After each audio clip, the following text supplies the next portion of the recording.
Rejoignez Benoît Dutrisac en temps réel par courriel. Dutrisac@commercialcube.radio.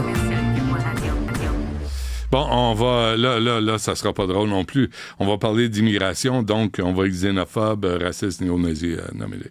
Avec nous, Maître Stéphane Enfield, qui est avocat spécialisé en immigration. Monsieur Enfield, bonjour. Bonjour, M. Dutrisac. Je voulais juste qu'on se parle, juste pour que vous nous expliquiez, si j'ai bien compris, là, ce que j'ai appris cette semaine. Le ministre de l'Immigration, Mark Miller, annonce que le Canada compte quintupler le nombre de réfugiés provenant de Gaza, passant de 1000 à 5000. Mais on ne parle pas d'individus, là, on parle de familles. Oui, mais en fait, j'ai un peu de difficulté à comprendre cette annonce-là parce que on se souviendra que le ministre Miller et le gouvernement Trudeau avaient déjà annoncé qu'ils allaient rapatrier 1000 réfugiés palestiniens et de ce nombre, à peine 230, à peu près 250 peut-être, ont réussi à quitter Gaza pour arriver au Canada parce que, bon, le gouvernement israélien empêche évidemment les gens de quitter. Alors, on est incapable de combler les places qu'on avait déjà octroyées. Pourquoi annoncer 5000? Est-ce que c'est électoraliste? J'ai aucune idée. Mais chose est certaine, c'est que le gouvernement israélien a déjà annoncé qu'il ne respecte pas, en fait, la décision du gouvernement canadien là-dessus. Donc, je vous pose la question que vous posez vous-même. Pourquoi annoncer 5000 quand même 1000, c'est pas... la promesse n'est pas remplie? J'ai malheureusement pas la réponse à cette question-là, M. Dutrisac. Je pense qu'il faudrait poser la question au ministre lui-même. Puis je suis pas certain qu'il aurait la réponse. OK. En dehors de Gaza, Palestiniens, là, tout ça, là, parce que vraiment, on a tous assez. Comment est-ce qu'on vérifie, parce que on doit accueillir des vrais réfugiés, là, des gens qui fuient la guerre, le danger, l'homophobie, le racisme. Parfait.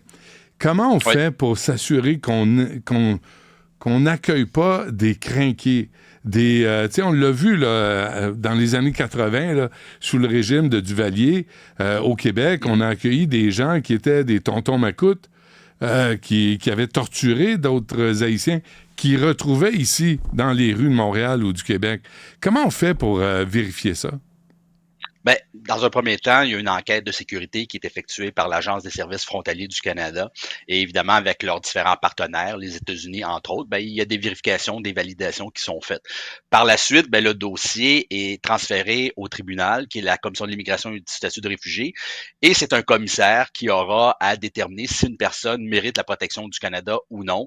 Et dans certains cas, même, on va faire ce qu'on appelle une mesure d'interdiction, c'est-à-dire qu'on va avoir une allégation que la personne ne doit pas bénéficier de la protection du Canada parce qu'elle a commis des crimes contre l'humanité, des crimes de guerre, des crimes graves de droit commun. Alors évidemment, il y a un filet de sécurité qui est présent.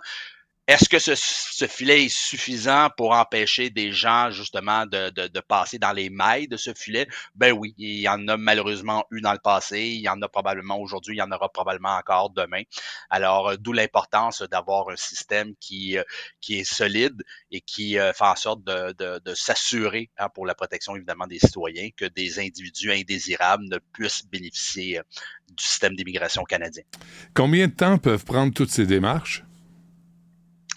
Si on parle actuellement, les délais de traitement pour une demande d'asile, donc une personne qui, par exemple, arrive à l'aéroport Pierre-Elliott Trudeau aujourd'hui, soumet une demande d'asile à un agent frontalier, prend environ 3 ans avant d'avoir son audience devant la Commission de l'immigration.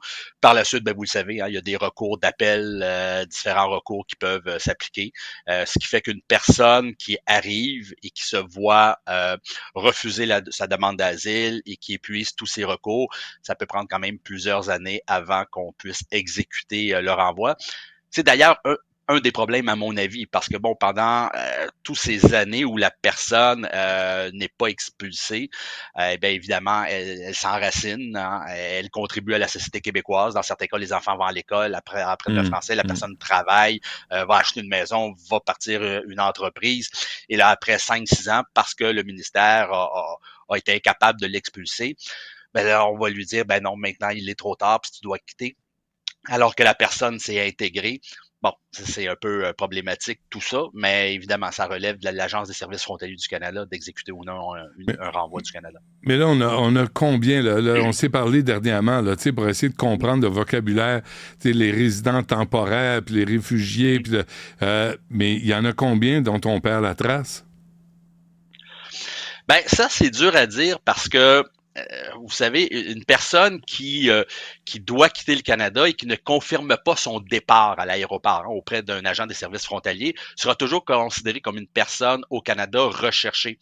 Alors que je sais pertinemment, ayant des clients dans cette situation-là, qui ont quitté le Canada depuis quelques années, souhaitent y revenir pour rendre visite à un membre de la famille ou revenir comme touriste, tout simplement, et se voit évidemment refuser cette demande parce qu'elle est considérée comme étant sous mandat d'arrestation par les services frontaliers, parce qu'on considère qu'elle n'a pas quitté le Canada alors qu'elle a quitté depuis de nombreuses années.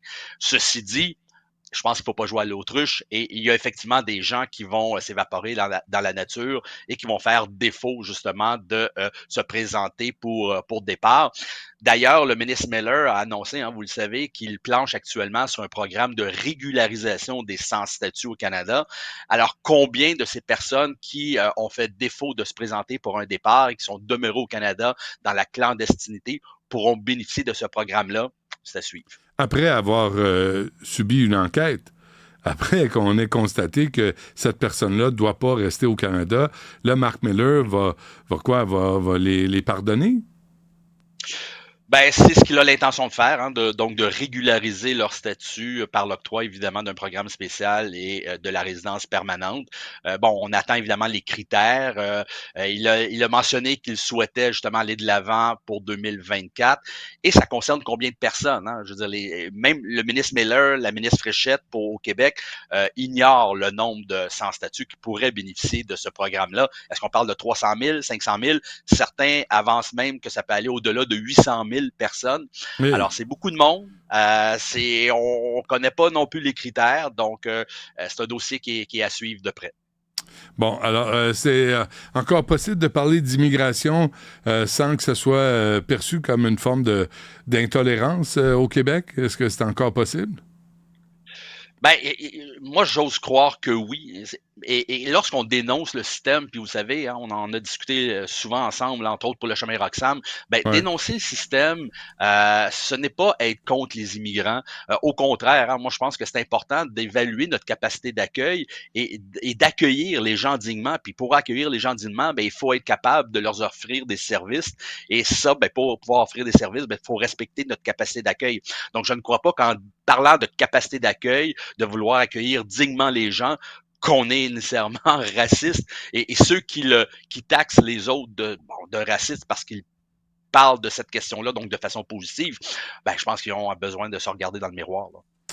Très bien. On se laisse là-dessus, Maître Stéphane Enfield, avocat spécialisé en immigration. Merci. À la prochaine. Ça fait plaisir. Au revoir.